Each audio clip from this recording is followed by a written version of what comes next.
Sa mga interested magiging partners, i-text or i-message nyo ako dyan sa aking number na nasa screen. Hello po guys, good morning po sa inyong lahat. Sa ating mga kababayan, lalong-lalo na sa ating mga mahal na OFW. Kumusta po? Sana nasa mabuting kalagayan tayong lahat ngayon. For the last 2 weeks guys, nandun tayo nagbabakasyon. Last week of April, nandun tayo sa Boracay, and then last week nandun tayo sa Bohol. Nagbabakasyon tayo sa aking hometown doon sa Hagna, Bohol. Binibisita natin ang ating mahal sa buhay, lalong-lalo na sa aking nanay na siya na lang naiiwan kasi wala na po yung tatay ko. So every year talaga inaano natin na tuwing Mayo po ay umuwi tayo para bibisitahin natin ang ating inay, kasi siya na lang isa kasi naiiwan kasi yung tatay ko ay sumakabilang buhay na po noong 2018. So minabuti ko na every year talaga ay dadalawin ko si inay doon sa Bohol, and then the same time nagbabakasyon na rin kasama yung ating pamilya, and then nagre-reunion sa ating mga kapatid dyan sa Bohol. So the same time napunta tayo doon sa ating partner doon sa Vice Mayor ng Pilar Bohol, si Sir Jen Datahan. Nag-ano tayo doon, nag-didimo tayo kung paano i-process yung manok, and then niluluto namin. Ang ganda ng feedback kasi nagustuhan daw nila, pati na yung mga anak. So Sir Vice, maraming salamat. At hindi rin naman si Vice lang nagsasabi na masarap ang ating lechon. Napakadami na po dahil napakarami na rin natin mga business partner nationwide. Okay, no? So shout out rin natin ang ating mga bagong partner dyan sa Bacolod. Soon to be, meron tayong i-open dyan sa may Circumferential Road, ang Panox Lechon Manok. So malalaman nyo rin later on, abangan nyo lang yan dyan sa Bacolod, dyan sa Circumferential Road. Makikita nyo yan, malaking ano dyan, lechonan house ng ating partner dyan sa Bacolod.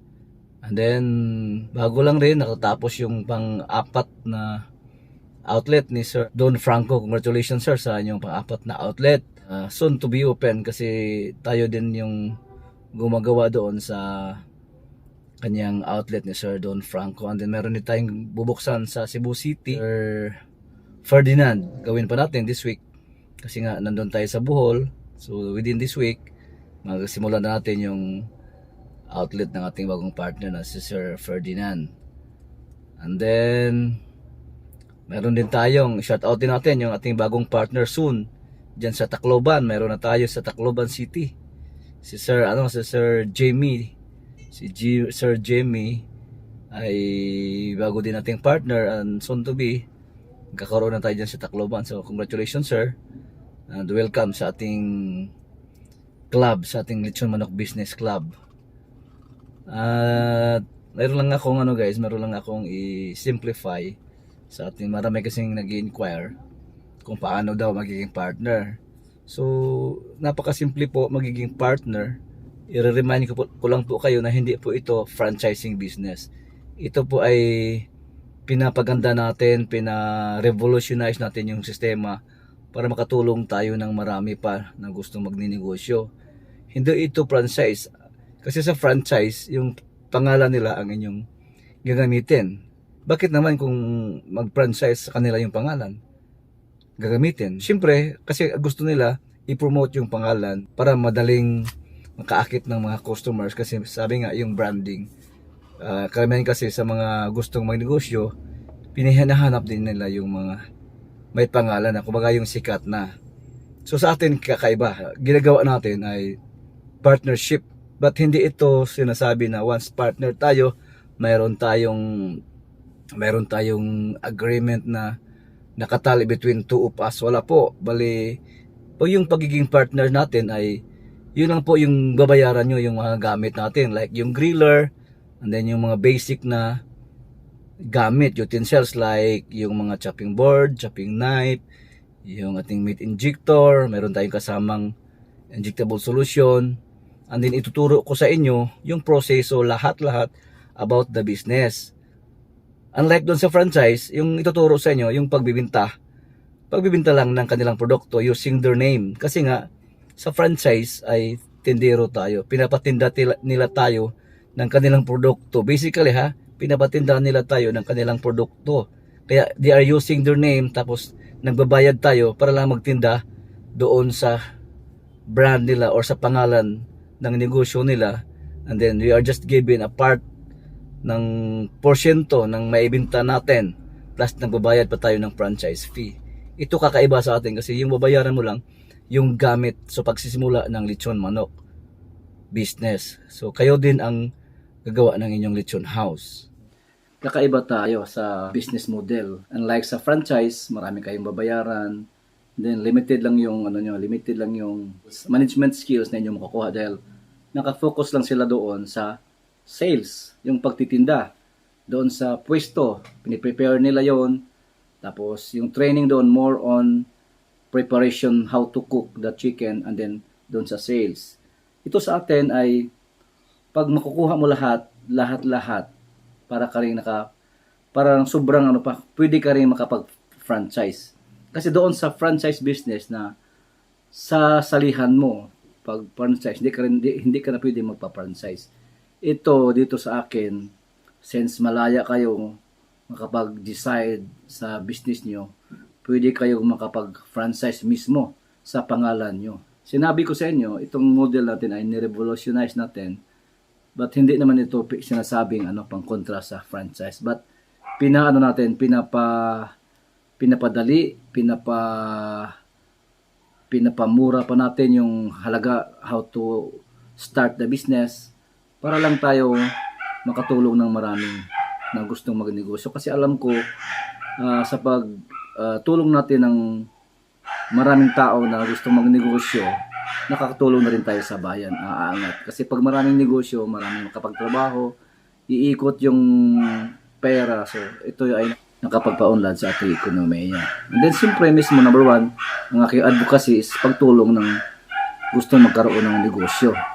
Like sa mga OFW, lalo na sa mga OFW, palagi ko yan sinasabi na meron tayong maraming OFW na meron naman silang kinikita but they don't know how to make also money from the money that they earn. Kasi yung nangyari lang kasi, yung mayroon silang pera na i-earn, ang karamihan ay napunta lang doon sa mga pabahay, yung ginagastos lang sila. Di nila alam kung paano ito papatrabahuin or let the money work for them. Kasi napaka-importante yan, guys. Lagi ko yung sinasabi na napaka-importante po na yung ating part ng ating kinikita while nagtatrabaho pa tayo sa ibang bansa or habang kumikita pa tayo, na yung part niya na ating papatrabahuin para sa atin.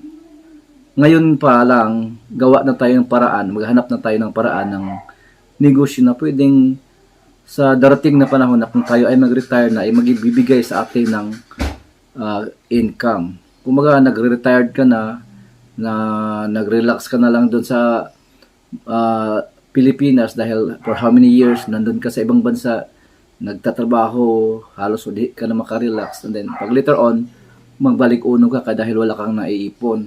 Or meron ka mang naiipon, matatakot kang gagastuhin, baka mauubos yan sa pagtanda natin. So, ngayon pa lang, nagpaplano tayo na may darating yung panahon na mag-retired tayo, meron tayong non-stop income or stream of income na papasok sa atin. So, paano yan mangyayari kung wala kang negosyo? Meron namang mga iba-iba diyang mga financial na facilities na magbibigay din sa inyo, pero kailangan din ng malaking pera na ilagay mo doon kasi yung kukunin mo doon is yung interest lang. So, pag sabihing interest lang yung kikita sa magbigay sa inyo ng income, so kailangan din malaking capital din ilalagay mo doon sa financial instrument na para magbigay din sa iyo ng malaking income. Unlike sa negosyong katulad nito sa atin like lechon manok, but we are not limited into lechon manok lang. Pwede pa kayo maghanap ng negosyo na pwede pa rin kapag kikitaan. Ang sa atin lang ngayon ay itong opportunity na ito na pwede nyo masasakyan ay andito na kasi tutulong tayo paano papatakbuhin yung anyong business. Pero kailangan ang inyong mindset ay rin long term. Hindi rin pwede na agad-agad ikikita tayo. So remember that dahil kumikita pa tayo ngayon, magpiprepare na tayo ng negosyo na someday tatakbo na yan na kahit nakaupo ka na lang ay mayroon ka ng hihintayin.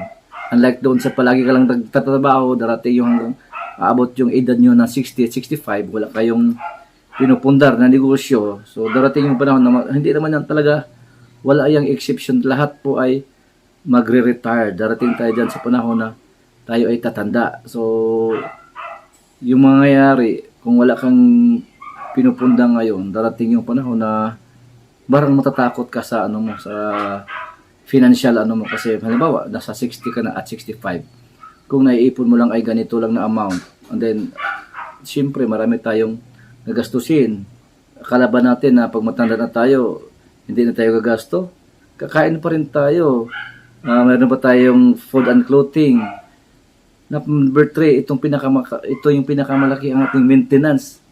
Malaki na yan kasi marami tayong mga gamot na bibilihin para sa ating maintenance, dahil walang exemption yan. Pag matanda na tayo, maraming gamot na iinumin. So, pag kulang yung pera mo na naiipon, natatakot kang gastusin.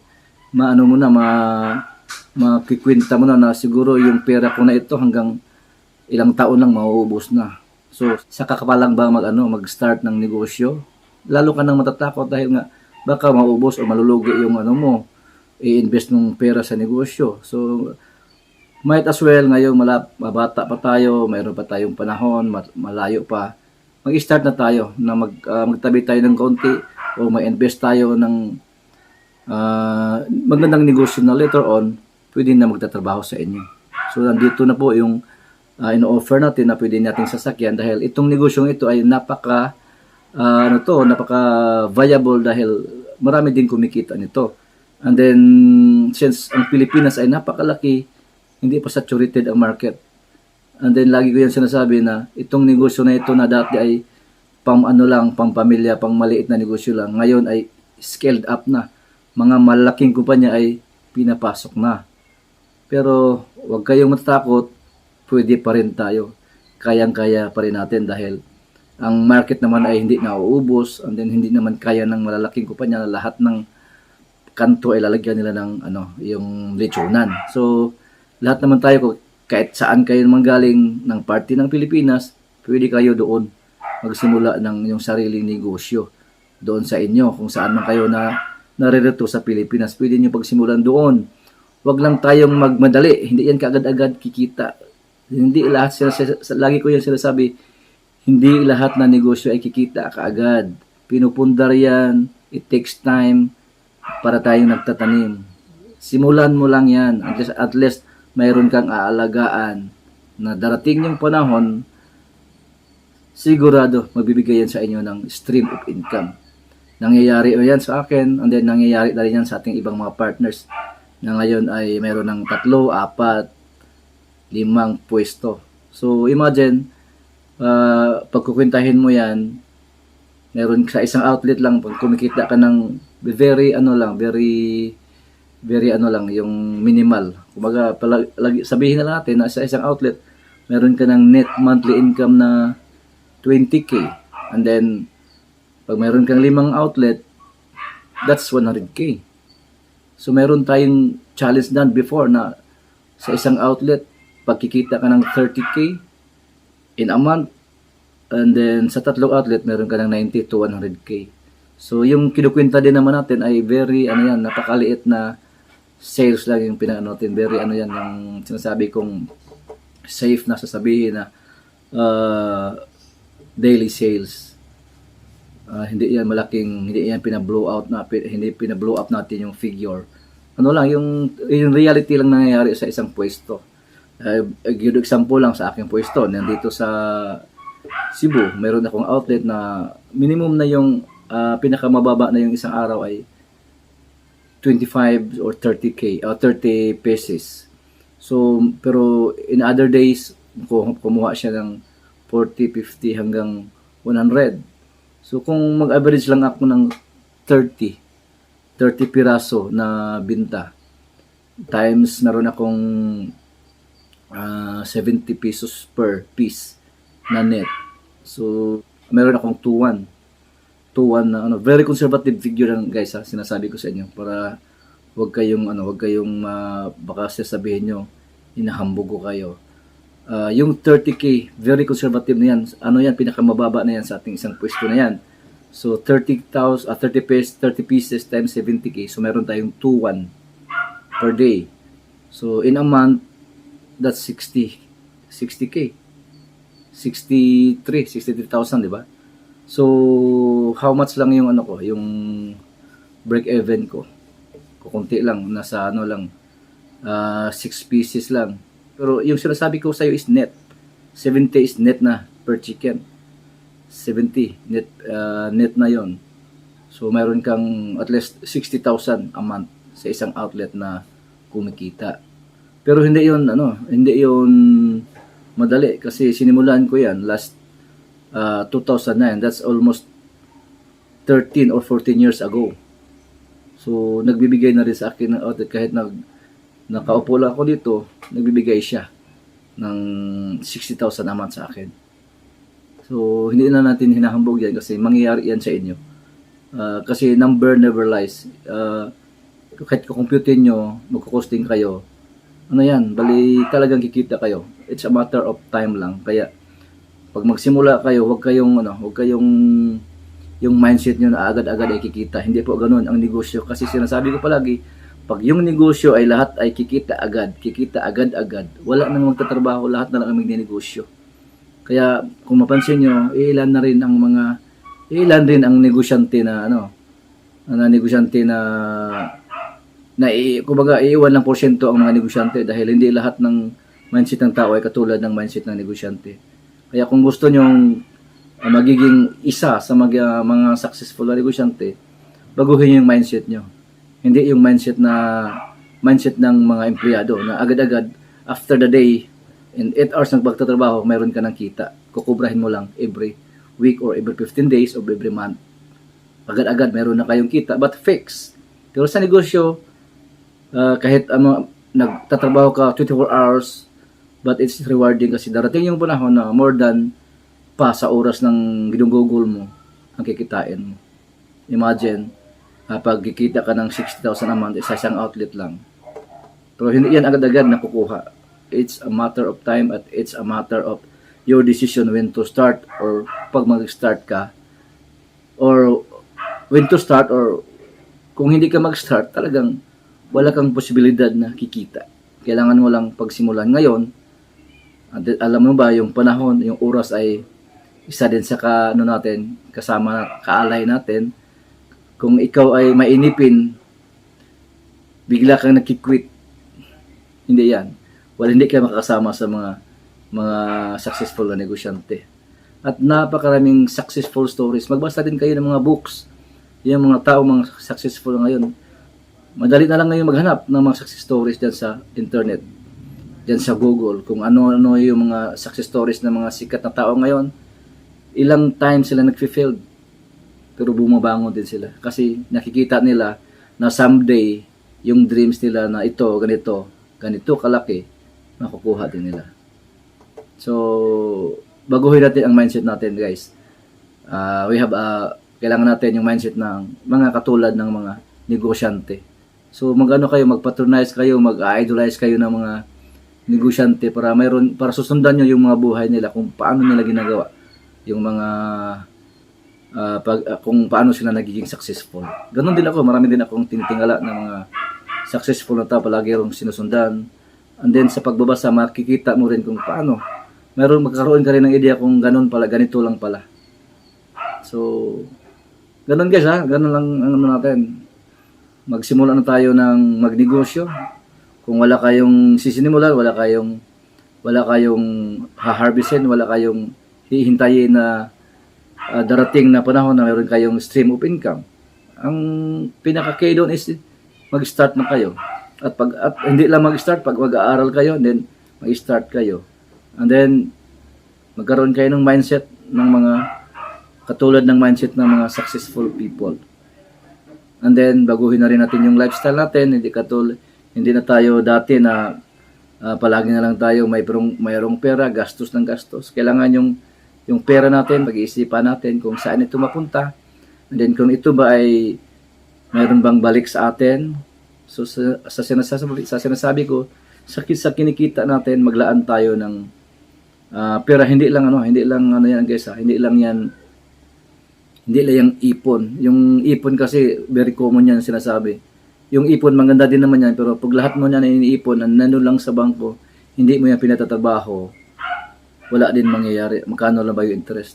Mag-iipon ka, then part of that, i-invest mo sa negosyo para katulong mo yan, nakikita. So, halimbawa, meron ka ng malaking, pwede ka ng itong capital ito, halimbawa, meron ka ng 100K, 200K, sa tingin mo ay meron ka na rin tinatabi para sa inyong emergency fund, i-invest mo na ito na para katulong mo itong kumikita sa inyo. While nagtatrabaho kayo abroad, meron kayong kinikita na 200,000 a month, 150,000 a month, 100,000 a month, sa tinatabi mo o sa in-invest mo 100K or 200K na negosyo, katulad ng ating negosyong lechon manok, di mo akalain na itong negosyo ito ay magbibigay din sa inyo ng 60,000 a month. So instead nakikita ka lang ng 100,000 a month, this year, after a year nang nag-invest ka dito sa negosyong ito, while tuloy-tuloy ka nagtatrabaho doon na mayroon ka 100,000 a month, sa Pinas mayroon ka ring 60,000 a month.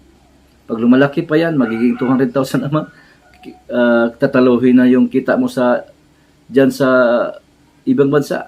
Siguro doon ka na mag-decide na pwede na akong mag-resign dahil yung ini-invest ko, pwede na doon na lang ako maghihintay sa ini-invest ko. Pero kung hindi mo yan ginagawa, how many years ago, hindi mangyayari yan. So as I said, simulan mo na ngayon. Maraming salamat po ulit at bye-bye.